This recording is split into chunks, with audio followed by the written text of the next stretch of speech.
that there's no malice in this house, only warmth and love. It makes her hesitate, enough that her husband puts his hand on her shoulder and gives it a squeeze. "We don't have to do this," he says in her head. She knows this, but she also knows it has to be done. She will find no peace until Alice pays for what she did. They say revenge is poison, but she'll gladly take it if it helps her sleep easier at night. They must move fast. Though the house seems silent and the lights give off a warm glow, the smoke from the chimney puffing, she knows they are waiting for them. Although something about the scene does seem odd. "It's the fire," Jim says soundlessly. "Why have a fire if they never get cold?" Elaine nods. That's what it is. But vampires can be strangely sentimental about old ways, hanging on to their past. It's possible that either Alice or Hakan was raised around a hearth, back in the days when a fire was a house's only source of heat. While their parents wouldn't have a need for it, a child won't turn until they're older. Perhaps they keep the fire out of habit, remembering the good old days. Elaine shakes the images of vampire families out of her head. It does her no good to view them as anything but monsters. She was born to kill them, and that's what she'd do. Suddenly, the door to the house opens, and a woman steps out. They're too far to see her clearly, but there's no doubt that the vampire can see and smell them, like the apex predators they are. This must be Alice.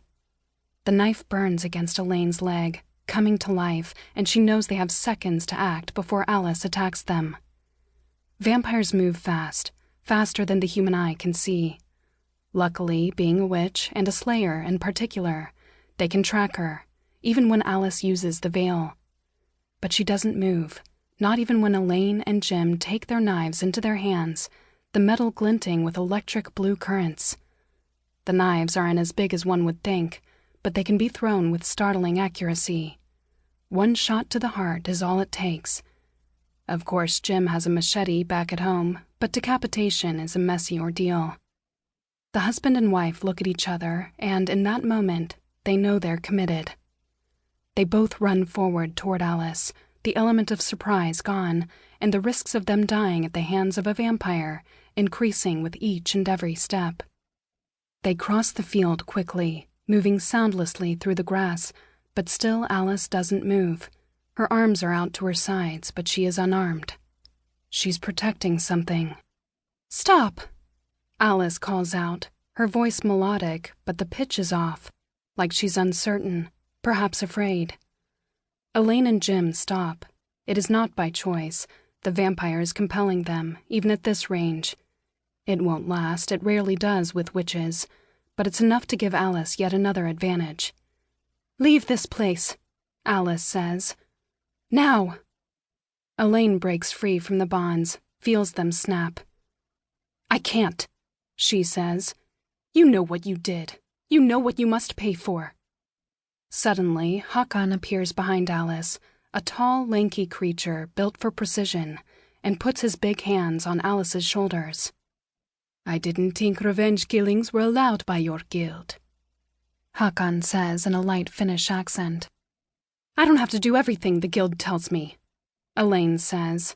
"Turning against your own?" asks Hakan, his eyes deep gray and hypnotic. Elaine needs to keep watching them, but she's finding it more difficult by the second. "You'll be punished." "So long as you're dead, I don't care what they do to me," Elaine says. "Besides, they won't find out. We'll make this quick and easy. Not a trace of you to be found." Her words are strong and clear, and they don't show the wildness in Elaine's heart, the fear that this could go either way. Witches have magic and the blade that can kill vampires. Vampires are predators that would love nothing more than to kill a witch, and with their strength, speed, and penchant for violence and blood, they make an equal match. But there's something different here. Elaine knows it. There's a vulnerability to this couple that shouldn't be here. They asked them to leave. Vampires never ask to do anything, and even now they still aren't making a move. Which means Elaine has to make hers before it's too late. In the back of her mind, she conjures up the image of the blade leaving her fingers and going right through Alice's heart. Her intention will set the fate unless...